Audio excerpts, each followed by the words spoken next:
Always has to be a shot at somebody. I know. They're never clean. They have to run. That's the only shot they have. They do it for 82 games. We're about to find out. He already has shown what he's capable of. Did surprise me. I thought we were going to hang in there. This makes me think that we do need to be humble. I actually think you're the only one who deserved that beating. Bringing in Noah here. It's so interesting listening to Simons talk because it's really like he's played one way his entire life.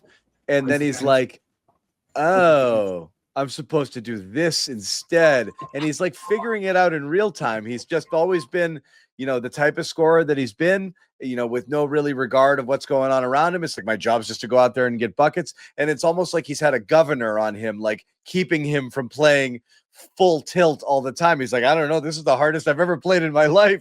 It's crazy. Like almost like he never thought, it never occurred to him to do it before.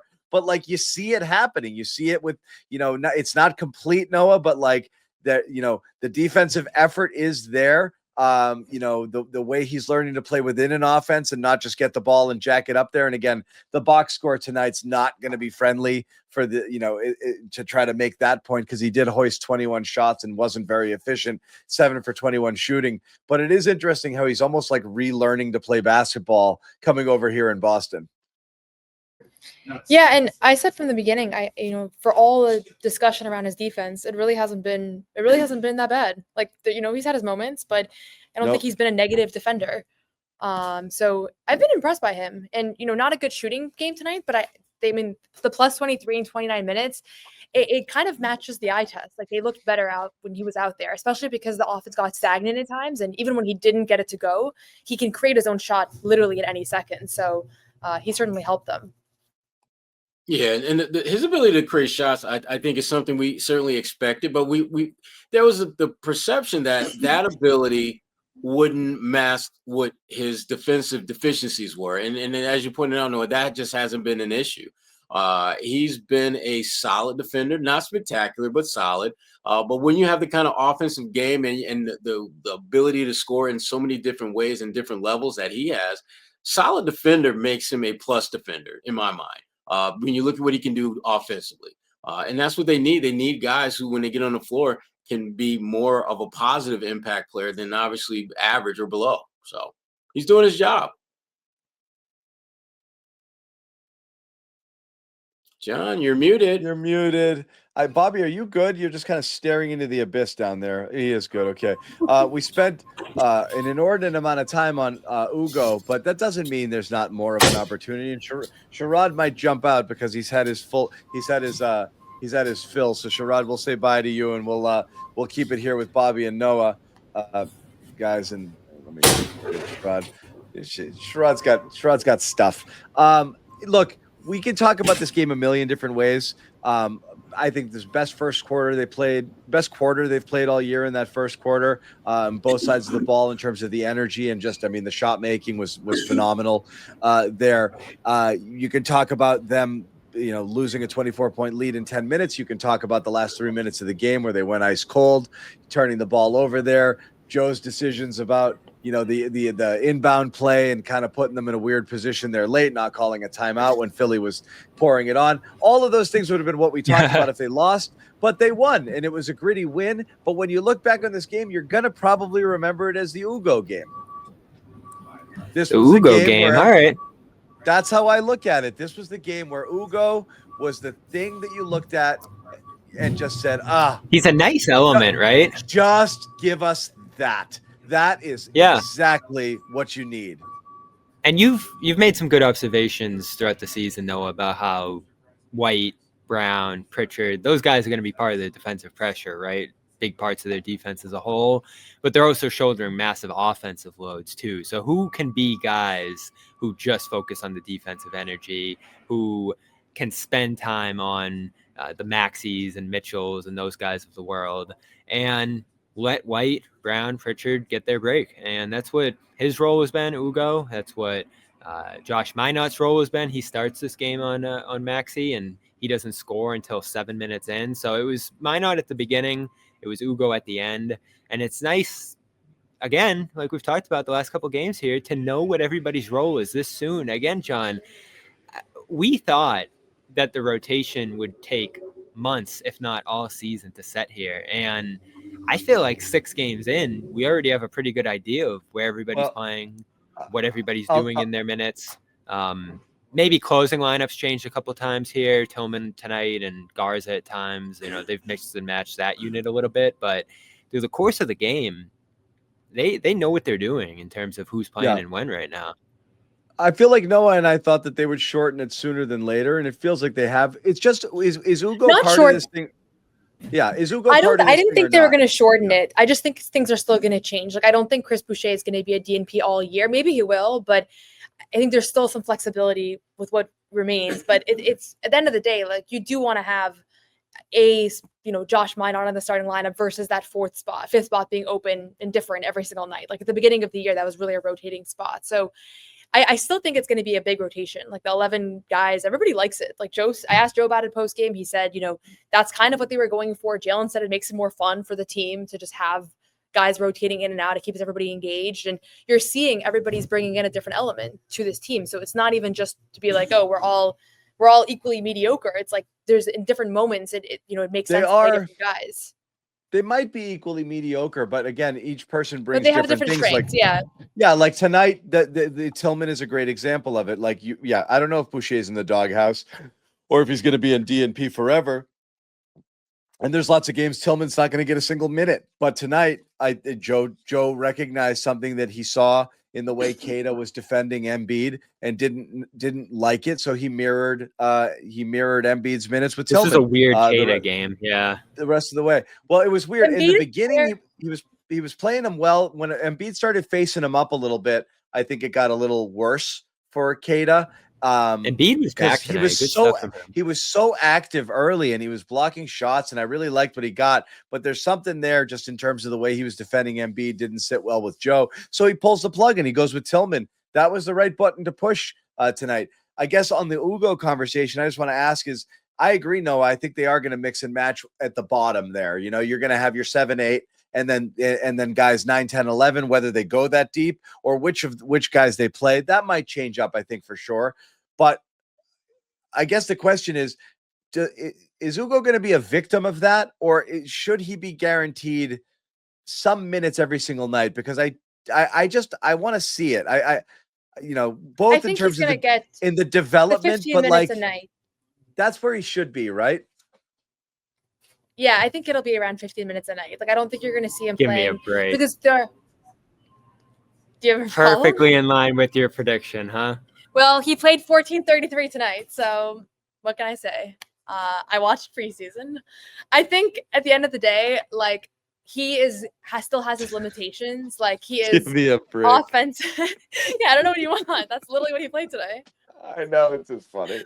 Not 16, not 13, not 18, 15. Okay. I mean, he played 15 tonight, so that's what I'm going with. Yeah.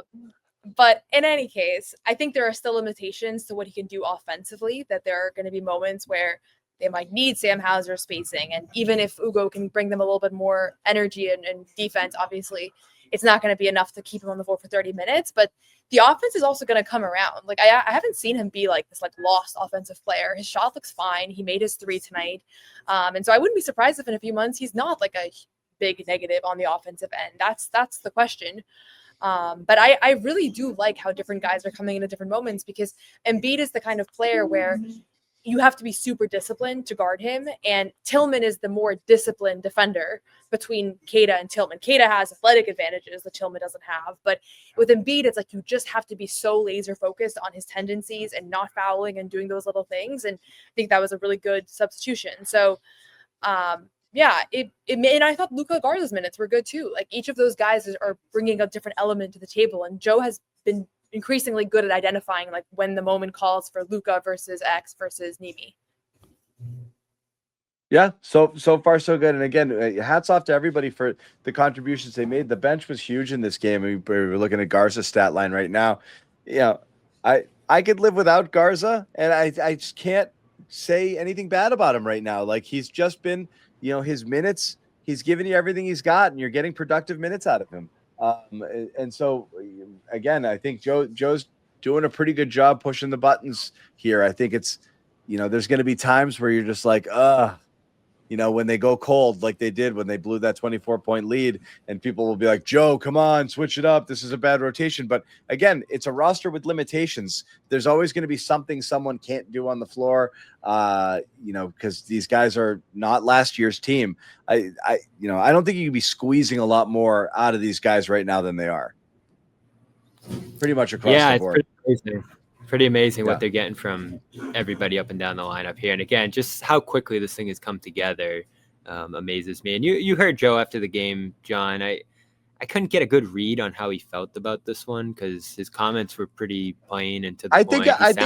I think he liked the chaos. I think he liked that they. And Simons talked about that too, right? Noah, I know Adam asked him about like how they've prepared to thrive in this kind of environment, and this actually is the kind of game they've positioned themselves to steal. Like Philly was more efficient than them in this one by far, more efficient on the fast break, more efficient in the half court. So how do you win this one? It's offensive rebounding. It's the 18 turnovers. It's all the frenetic stuff that they've done to begin this year. And, they got 1.2 points per possession off those offensive rebounds. It's just such a weapon right now. But I'll ask you guys. They're getting threes off of them. They're getting, putbacks, all of it. Have you seen a period of time? And again, game of runs, blah, blah, blah, all of this. But have you seen a period of time where you felt like this team's effort wasn't there throughout the first 6 games? Not 1 second, right? You know what I said? I said on press row today, and I don't know that this is true, but there was a moment in time where I was like, what if they had done this scheme with last year's team? Because it wasn't happening. I know.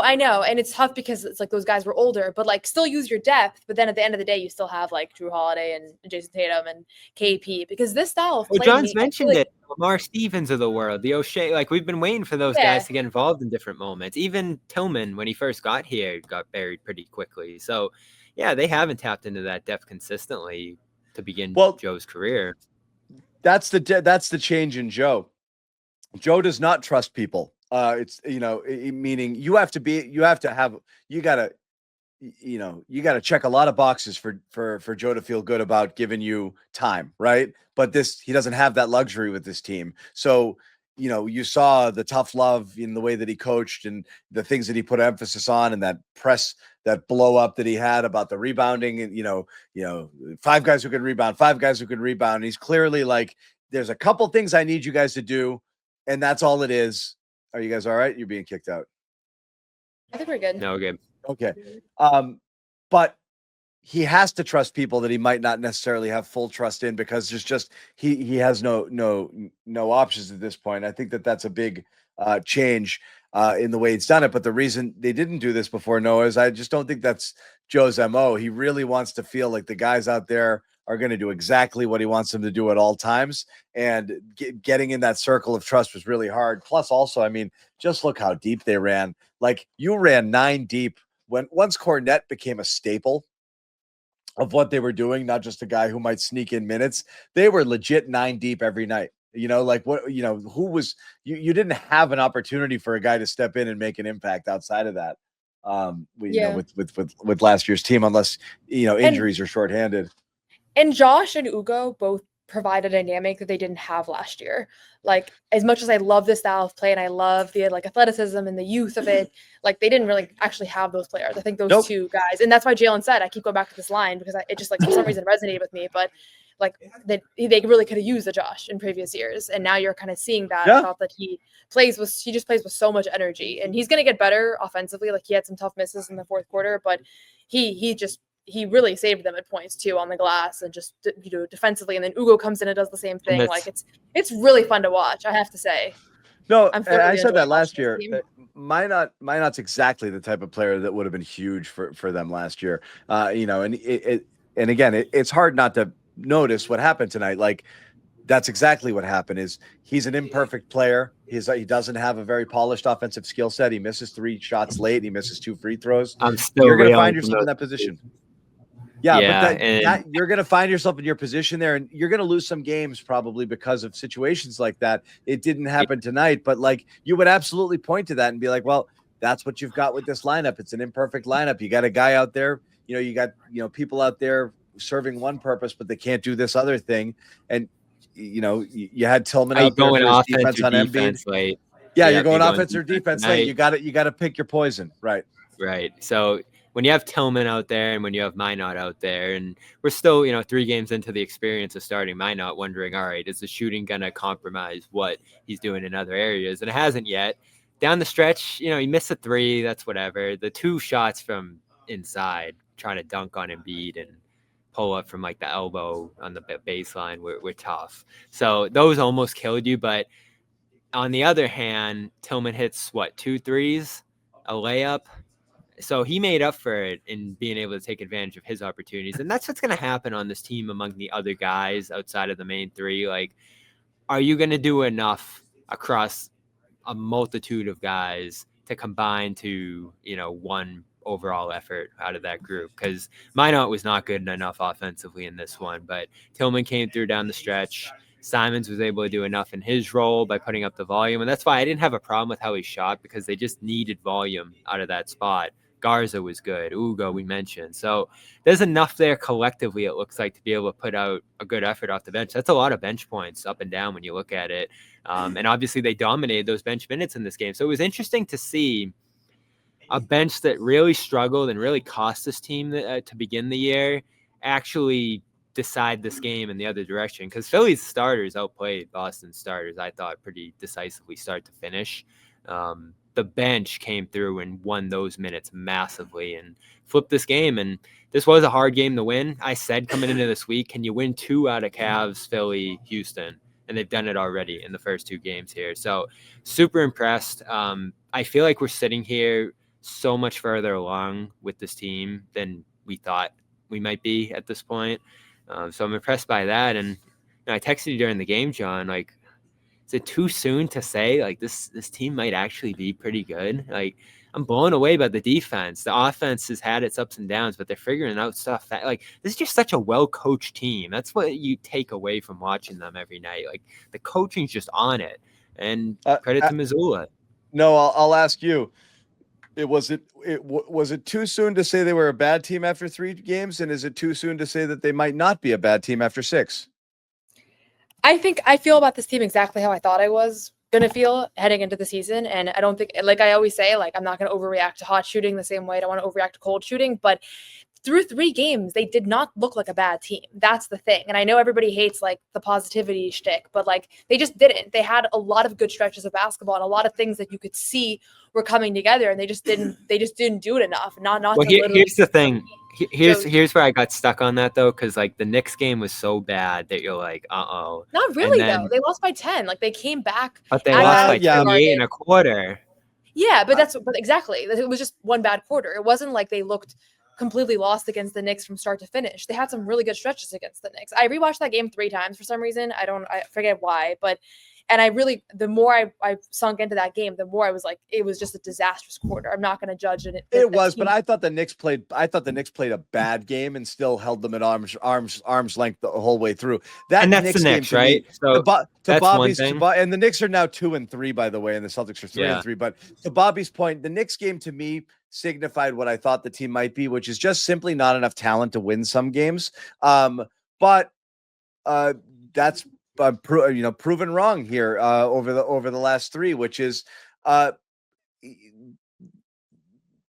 there's enough if they continue to play this way. You're coming around, John? It's not always going to go their way, but there's enough.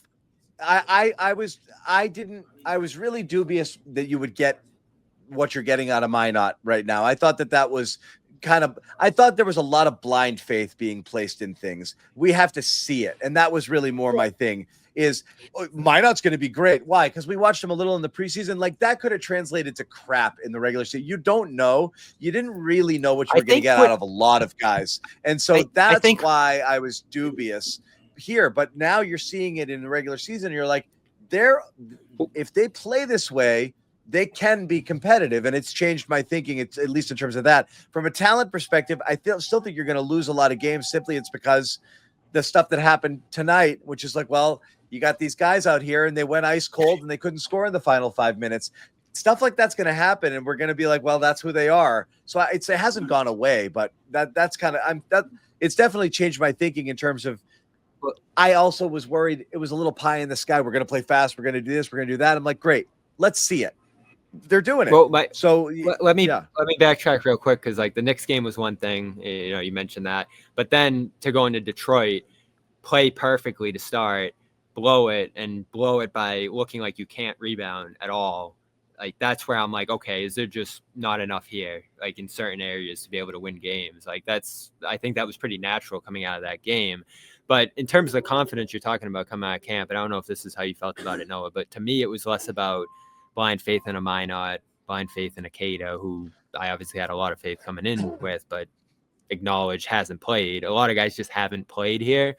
I think we both looked at the system. Like you saw it in camp, you heard about it, you saw them executed at times during the preseason. And that to me was going to make this better than the sum of the parts. Because the individual parts, the roster, Noah, you could not look at any guys on this roster coming in, Ugo, Josh, Keita, whoever, and say, they're going to be great for any good reason, we just right? didn't know.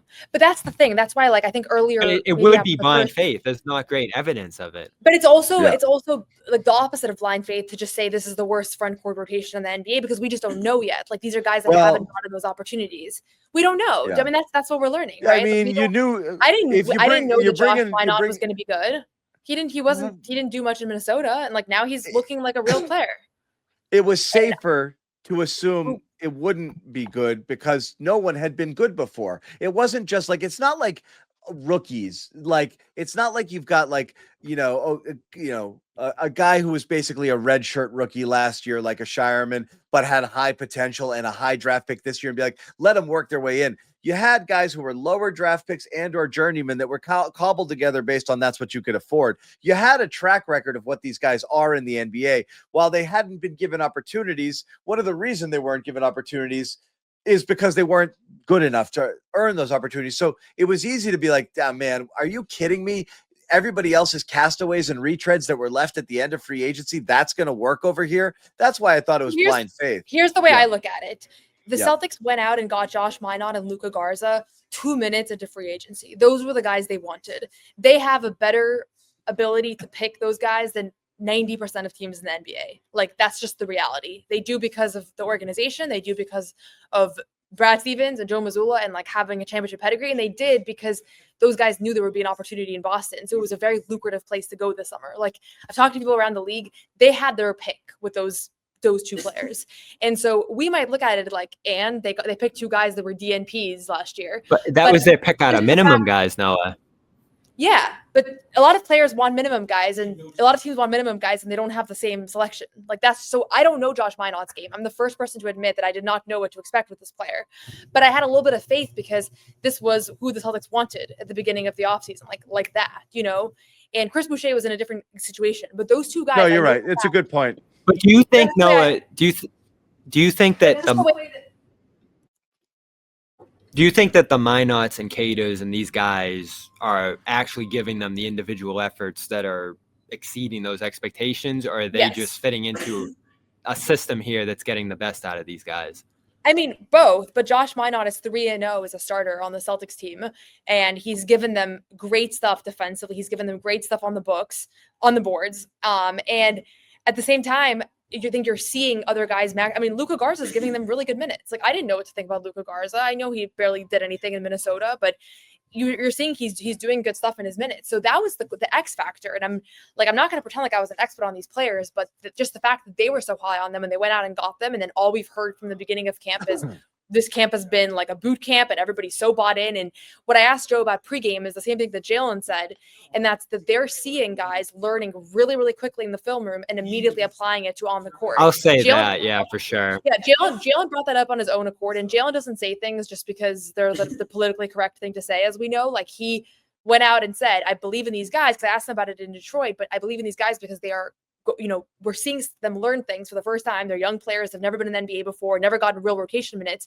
And like literally like that, they're going out and doing it. It's not a coincidence that that's what the Celtics have on the roster. They do their scouting, right? The front office is very intentional. They picked players that they thought were going to be sponges away. But do you feel like any of these guys are steals now? Yeah, all these guys. I think these are all good minimum all of them? signings so far. I mean, the guys that I just mentioned. But I think the other piece of it is that there's a certain level of faith that I have in Jaylen Brown and Peyton Pritchard and Derek White as players to kind of like anchor that system. And the more you talk to these bench players, the more you get the idea that they have created this like system and this championship culture and this buy-in, and they're buying into it. And everybody's like thrilled to be in Boston, even though this isn't the year to be in Boston in theory, but you're seeing the way that guys are talking about it. Like I think Anfernee Simons is 100% genuine when he talks about how much he's bought into his role and he's okay with coming off the bench and he wants to be the best player possible. Like if he's lying and he's just saying that, I will be stunned because he is completely selling it to me. This idea that he's just here to buy to win. And he's obviously in a different class than some of these other guys. You're definitely not lucky. It's good that they got off the schneid and were able to win some, because all of that, a lot of what you're saying, Noah, a lot of teams say that the culture here, we're going to blah, blah, blah, buy in. We like this guy. We targeted this guy. Like that's kind of the same everywhere. Like, so it's faith in the Celtics to do it better than everyone else, which I think is justified because from an organizational standpoint, they've been far more successful than most teams over the last 10, 15 years. So that's fair. But a lot of teams preach, we're going to play fast. We're going to play hard. We're here. The culture, I'm bought in, the tradition of this place and yada, yada. And the veterans who are there, everywhere you go, everybody's saying that roughly against what they're saying. It's just, you got to see it for a little bit in order to be able to believe it there. Yeah. And so right now through 6 games, I believe it way more than I would have to start the year. My default position was, I'm not buying it just because they're saying it. You have to see some. And right now I like it because, again, the energy, the athleticism, the buy-in, and that's why I asked the question earlier, was there a moment anywhere in these 6 games where you're like, they just stopped focusing or trying? No, they have lapses, but they're trying their asses off. It's mistakes with effort, as Joe calls it. They beat the crap out of the Cavs just simply by just playing harder every second of the game, and Cleveland didn't want to play that hard. They weren't ready for that level of intensity. Guys that are fighting for their lives. That's what's cool about this. That's why I love watching this team right now, because every one of these guys is fighting for their spot in the NBA, basically. So how could you be Josh Minot and come in and be passive, right? Like, it's different than in previous years where it's like your 9th year winning 55 games and, you know, maybe you'll take a night off in November. I think you make a good point too on how quickly they've acclimated. Like, I think that's a bigger factor here than maybe any of the individual efforts that they're giving off here. Because I still don't look at like the minimum guys, especially across the board, that they brought in and say that they found like some unsung talent or something that was underrated there. Like, I think they've fit them into a system that suits all of their strengths. And to their credit, they've done it quickly. I agree with that. But I'm not ready to look at Minot yet after 0 for 5 and 2 points and say that like they might have maximized on a minimum value here, but I still think 3 games in, it's a little soon to say that like he's a huge steal or something like that. Maybe he will be, but I'm not there yet.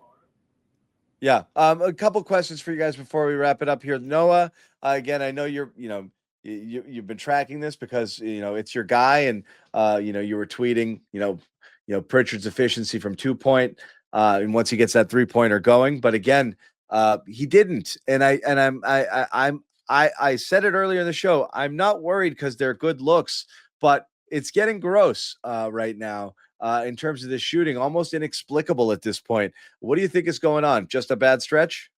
I think he's really in his head. This reminds me, I went back to look at the beginning of 2023, that the championship season, and he was in kind of a similar slump, except, a much less proven player at the time.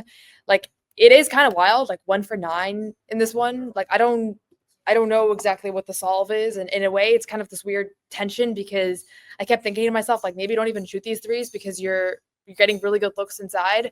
But at the same time, if you're a shooter, you can't just be like, okay, I've had 6 bad games. Like, I'm not going to shoot from the outside anymore. So I don't know what the solution is, but he's finding ways to be effective outside of that. And so long as the 3-point shot comes around, which again, like, I don't have any reason to think it's not going to, because this isn't like a 19-year-old where I'm not sure about his 3-point shooting. Like, we know he's a good 3-point shooter. So I don't know. It's, it happens. It happened to many players on this team over the years.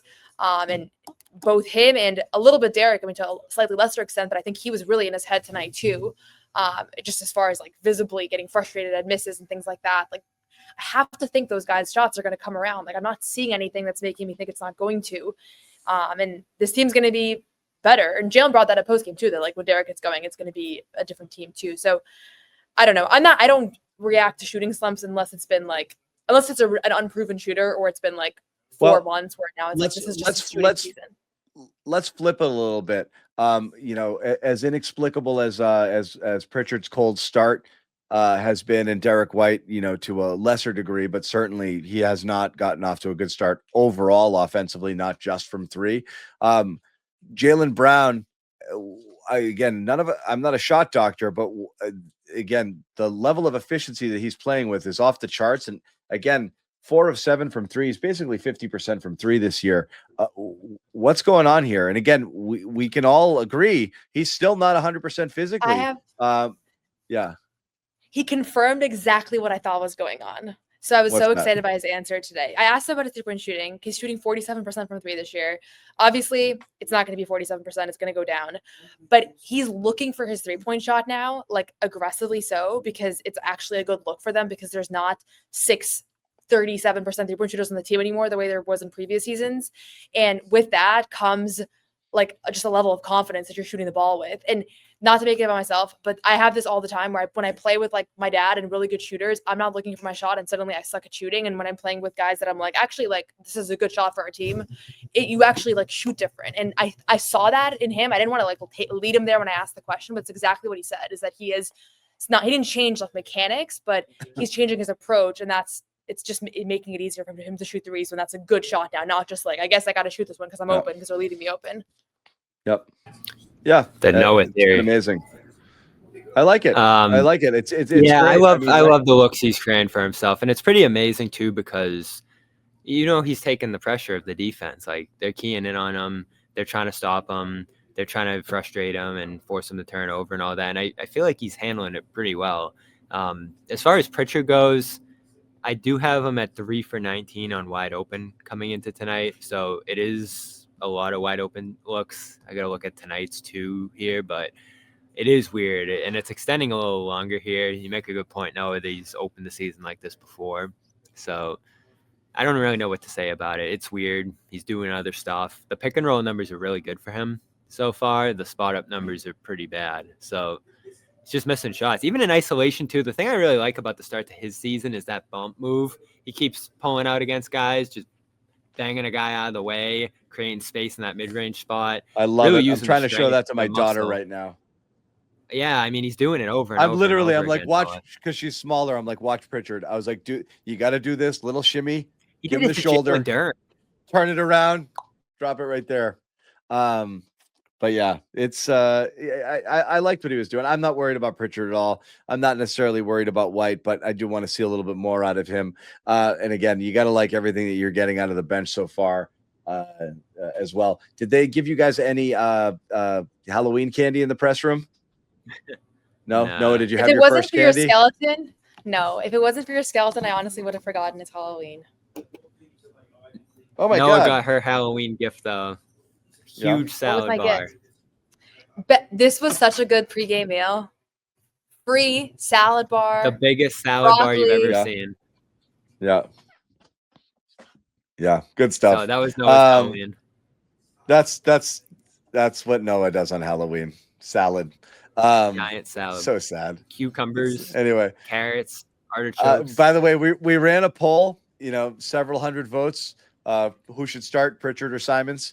Dead split right now. So Unreal. Again, it will continue. It will continue on. Judah, happy birthday. Where you been? I think you missed the first few games. You came in guns blazing today, though. I like that. Happy birthday, Judah.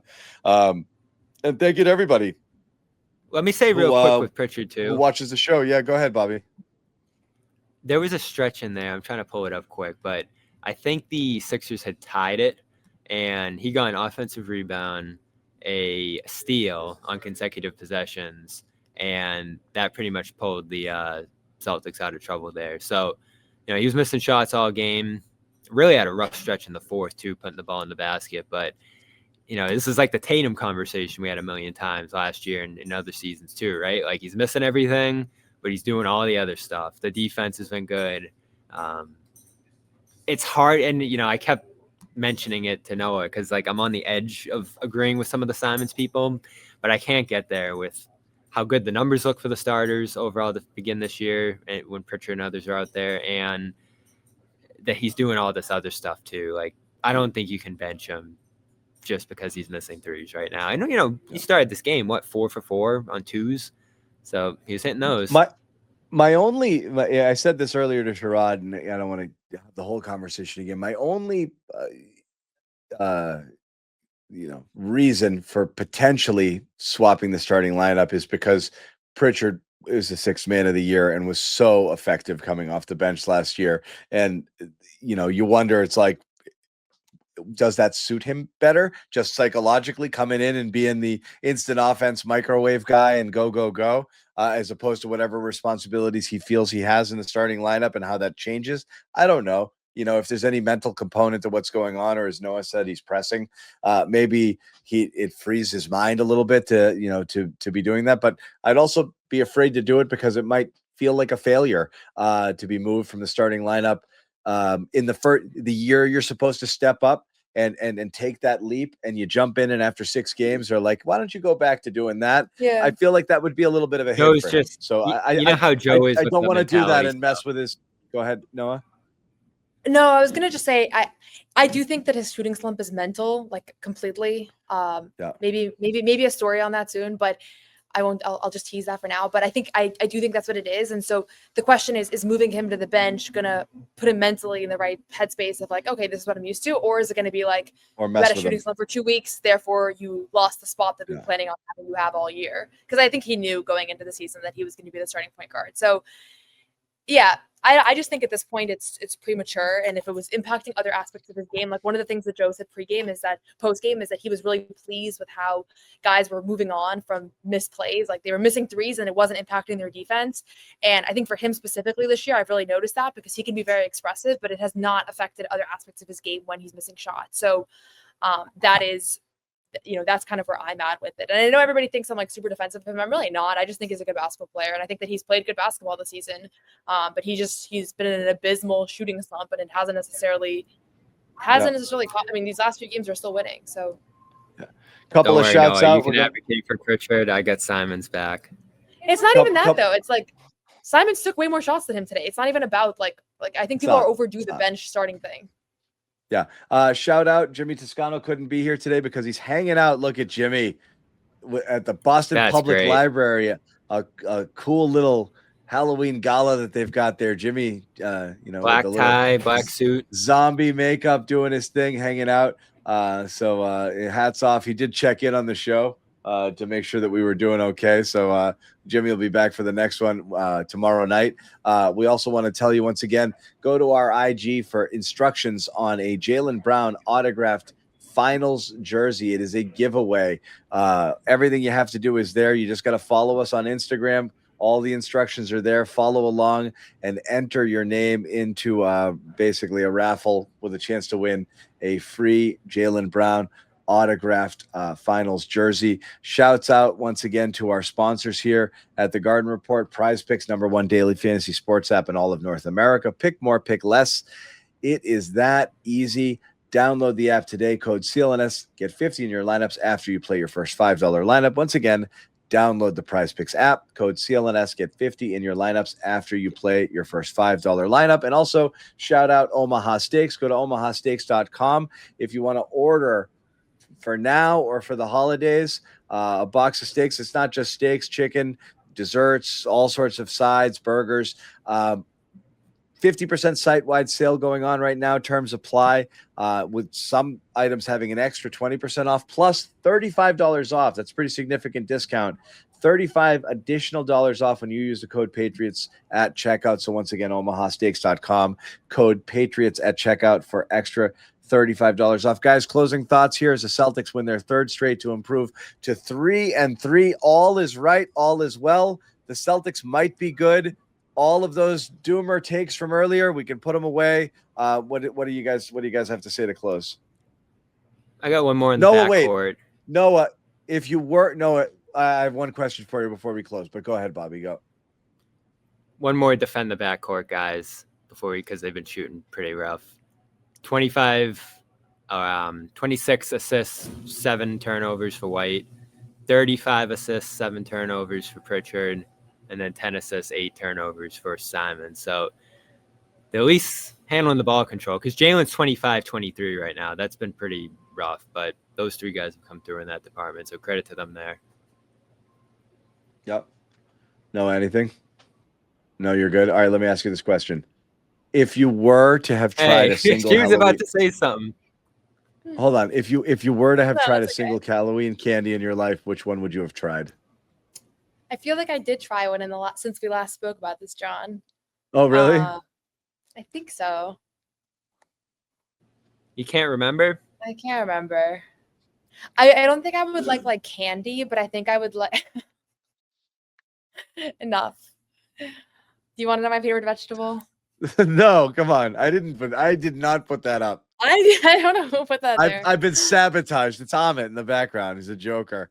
No, for real. Wouldn't that be What is- funny? Wouldn't this be funny if I was actually like a huge candy person and like Yes. I just made this up? There was actually a mayor, Eric Adams, pretended to be vegan, and then they found out that he was eating meat every night. He so pretended? that could be me. Yeah, he wasn't vegan. That was He did a lot of stuff. I didn't know that was on the list. Yeah, he did a lot of stuff. that was also in Scott Pilgrim Saves the World. One of the guys was vegan, but he was eating gelato, and different things like that. Ice cream. Got I busted. pretended to be vegan. Yeah. I don't think I've ever been vegan for more than 2 hours, but if you had to eat, no, if you've had, so which is the one you would eye in that bowl and say, I'm going for it. Like if they could do like a vegan Kit Kat or like a vegan Reese's, which they can do, that would be the one for me. Yeah. Reese's? Okay. I like it. Reese's. So I mean, it's a peanut butter chocolate's- situation. I love peanut butter. So Chocolate Okay. is a plant without the milk, and peanut butter. I think we can get that done. Dark chocolate. You can get that with no milk, right? You can. Yeah. Right. Maybe. I love Do dark something. It'd be chocolate. really bitter though. But yeah. Anyway, we can make it happen. Okay. What's Thank you yours, guys. It's right here, buddy. It's right here. This guy. The 100 grand. 100 grand. I'm all about the 100 grand. I've been kicked I back send my for a long time. I send my daughters on this mission every Halloween, and they have to get as many as they can. If anybody's giving these out, they have to take as many as they're allowed. And one of my daughters came through huge for me tonight. My cup runneth over with 100 grand. So very exciting. One Stuff. more quick note Twizzlers is before we move objectively the worst. No. We're gonna move on. I'm tired. I'm done. Can you guys just talk about it and just text tomorrow. me? I'm Rockets just saying, tomorrow. Rockets tomorrow. They're rested. They scored 130 last 2 games. Be very interested to see how the Celtics. JD handle that Davis in a event. revenge game. Oh yeah. JD Is he might playing? take the game. Has he gotten any probably not. minutes? No. No. But his Instagram story was in Boston today, which reminded me that I gotta write a JD Davison story tomorrow. Yeah, fair enough. Okay, well, check it out. 7 minutes, 3 points last game. in the blowout. Thank you guys again for joining us here on the Garden Report. Celtics, as we said, improved to 3-3. Happy Halloween to all those who celebrate. I hope you had a good Halloween. I hope that those of you who took your kiddos out had a good time. It was fun for me. Glad to be able to join the show. We will be back tomorrow. You're going to get a special guest appearance from Mr. Boomer himself, El Presidente, Nick Gelso, is going to be appearing on the Garden Report with Jimmy Toscano. So make sure that you check that out. Until then, we will see you later.